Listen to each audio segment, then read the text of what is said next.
Hello friends, मैं पूजा। हमेशा की तरह मैं आपके साथ हूँ, अपनी ही थॉट्स के साथ, अपने ही एक्सपीरियंसेस के साथ। तो आज मैं जो बात करने जा रही हूँ, I am gonna tell you about the chakra meditation, because we all have to know what the chakra meditation is actually. Hindi में बोलूँ तो हमें जानना पड़ेगा, सबसे पहले समझना पड़ेगा कि चक्रा ध्यान होता क्या है और क्यों किया जाता है। तो मैं अभी इस वीडियो में सिर्फ चक्रा ध्यान के बारे में बात करूंगी, चक्रास के बारे में बात करूंगी।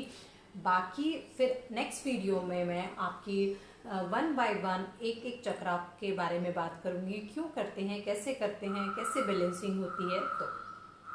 तो गाइस देखिए, हमारी जो बॉडी है, मैंने थोड़ा सा पहले भी बताया था लेकिन अभी मैं और एक्सप्लेन करूंगी।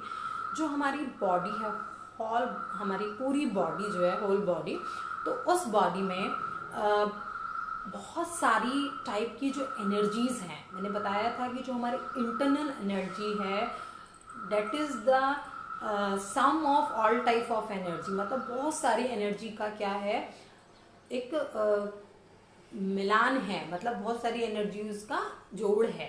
ठीक है, तो उसमें जो एनर्जीज हैं हमारी, उनको सेंटर, मतलब जैसे कहना चाहिए कि बहुत सारी, किसी शहर में बहुत सारी कॉलोनीज होती हैं और उस कॉलोनीज के फिर अलग अलग गार्ड्स होते हैं।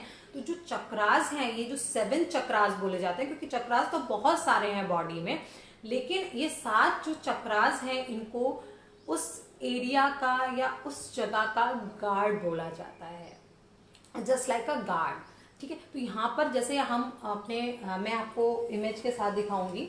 देखिए, ये मेरे पास है, मैं इसको देख के चक्रा ध्यान करती हूँ, मुझे बहुत अच्छा लगता है। यहाँ पे देखिए मूलाधार सबसे लोअर पार्ट पे होता है, जहाँ पे आपकी जो लोअर बैक है, इसकी स्पाइन खत्म होती है, बिल्कुल बेस जहाँ पर होता है वो ये मूलाधार होता है।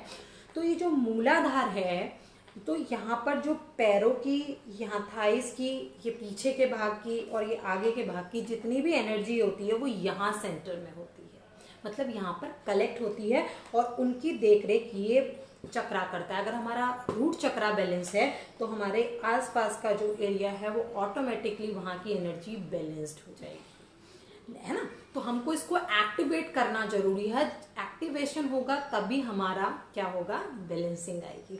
अब जो सेकेंड चक्रा है हमारा, डेट इज स्वादिष्ठान चक्रा। देखिए, जो चक्रा शब्द है वो संस्कृत का वर्ड है, और चक्रा आप जैसे भी बोलना चाहते हैं वैसे बोल सकते हैं। तो हिंदी में इसको मूलाधार बोलते हैं नीचे वाले को, और इंग्लिश में से रूट चक्रा बोलते हैं। सेकेंड हमारा स्वादिष्ठान, ये भी संस्कृत में ही है स्वादिष्ठान, और जो इंग्लिश में हम इसको बोलते हैं वो बोलते हैं सैक्रल।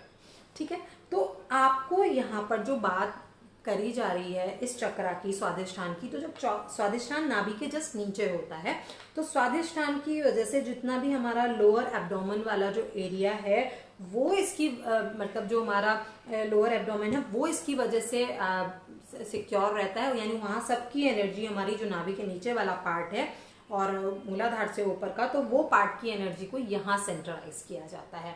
उसके बाद हमारा जो आता है थर्ड, दैट इज मणिपुर चक्रा, और इंग्लिश में इसको बोलते हैं सोलर प्लेक्सस। तो यहाँ पर देखिए, कहना चाहिए कि क्योंकि यहाँ पर जो ये नाभि है, हमारा केंद्र बिंदु, ये नाभि से जस्ट ऊपर वो होता है, तो ये हमारे नाभि, स्टमक, हमारा जो ये पेट का एरिया है, पल्विक वाला जो एरिया है, इसको ये बहुत ही बैलेंस्ड रखता है, कंट्रोल में रखता है, जितनी टाइप की, यानी बेसिकली हमारे टमी को बहुत अच्छा रखता है। और ये ऐसे कह सकते हैं, this is the centre of the chakras, मतलब मेन ये चक्रा है मणिपुर, जो हमारे ऊपर के चक्रों को, नीचे के चक्रों को बैलेंस करता है। तो आपको पहले समझना होगा किस चक्र का क्या रोल है।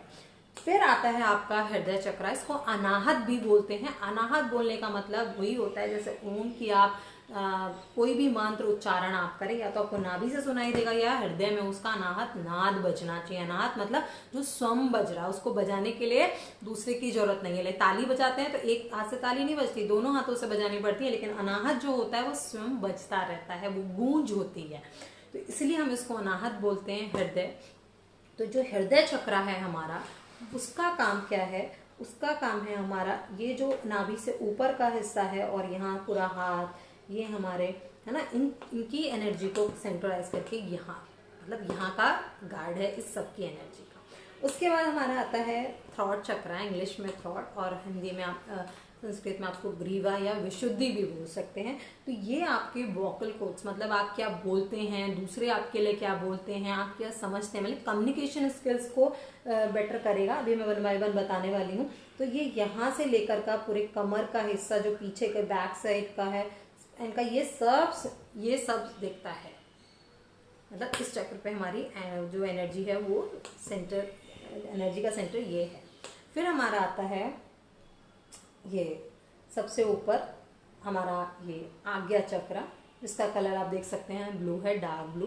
तो जो हमारा ये सबसे ऊपर है आज्ञा चक्र, ये हमारा ये ब्रेन, हमारा लेफ्ट ब्रेन, हमारा राइट ब्रेन, हमारा सेंटर ऑफ द हेड है ना, चैतन्य जहाँ पर स्थित होता है, तो उन सबको बैलेंस करता है, वही थॉट्स को कंट्रोल में करता है। फिर सबसे ऊपर जो हमारा था क्राउन चक्रा, तो क्राउन चक्रा ये है जब यहाँ से सारी एनर्जी आपकी कलेक्ट होती जाएगी, सब बैलेंस, तो ओवरऑल जो एनर्जी जाएगी वो इस यहाँ पर जाती है। इसको इसीलिए बोलते हैं मोक्ष का द्वार, जहाँ पे आपके तत्वास चले जाएं। अब मैं 1 बाय आपको थोड़ी सी और नॉलेज देती हूँ। देखिए, जो हमारे चक्रा हैं उनको बैलेंस करने या एक्टिवेशन की क्यों ज़रूरत है, क्योंकि मैंने बोला कि हमारी जो एनर्जी है वो यहाँ पर सेंटर में होती है, मतलब इन पार्ट्स पे कलेक्ट होती है। तो जो हमको इनको बैलेंस करना है वो सन, क्योंकि सन क्या करता है, हमारे पर्सनालिटी के सेंटर को क्या करता है, बिल्कुल सिक्योर करता है या फिर उसको एक्टिवेट रखता है। इसलिए मैं बार बार बोलती हूँ कि आपको सन में जाना चाहिए, आपको सूर्योदय देखना चाहिए, कुछ देर उसका त्राटक करना चाहिए, जिससे आपके जो ये है इनका प्यूरिफिकेशन हो जाए, ये चार्ज हो जाए, और प्यूरिफिकेशन हो गया, चार्ज हो गया, तो ये एक्टिवेट नेचुरली हो जाएंगे। फिर उसको एक्टिवेट करने के लिए तरह तरह की साउंड्स हैं, हर एक चक्र की अलग साउंड है, और हर चक्र के साथ फिर एडवांस में जाएं तो मुद्राएं भी हैं, क्योंकि हमारे यहाँ मेडिटेशन की मुद्रा सिंपली ऐसे होती है, लेकिन हमारे हर चक्र की मुद्रा भी होती है, जो मैं आगे आने वाली वीडियोस में आपसे जरूर शेयर करूंगी। तो बेसिकली मैं बोलना चाहूंगी कि अगर हम अपने चक्रों को बैलेंस करते हैं तो अपने फिजिकली हम अपने आप को बैलेंस कर सकते हैं, और फिजिकली अगर हम बैलेंस्ड होते हैं तो हमें निरोगी काया मिलती है, और उससे भी जो मोस्ट इम्पॉर्टेंट है वो हमारा ब्रेन होता है। मैंने आपको एकादशी के व्रत में बताया था सूर्य और चंद्रमा का। तो चंद्रमा जब हम चंद्रमा से जो एनर्जी लेते हैं, उससे इन्फ्लुएंस होके हमारा माइंड बहुत शार्प होता है, हमारा माइंड बहुत एक्टिव हो जाता है। और जो माइंड के जो मेन घर हैं वो आपका एक तो ये आज्ञा चक्र होता है, जो बिल्कुल दोनों भुवों के बीच में होता है, और दूसरा हमारा हृदय का। कहते हैं ना कि अब दिल से नहीं दिमाग से डिसीजन लेने चाहिए, क्या कहता है दिमाग से नहीं दिल से लेने चाहिए। डिसीजन लेने का मतलब क्या है कि जो मेन है, क्योंकि जो इंटरनल एनर्जी है किस पे काम कर रही है, हमारे माइंड पे काम कर रही है।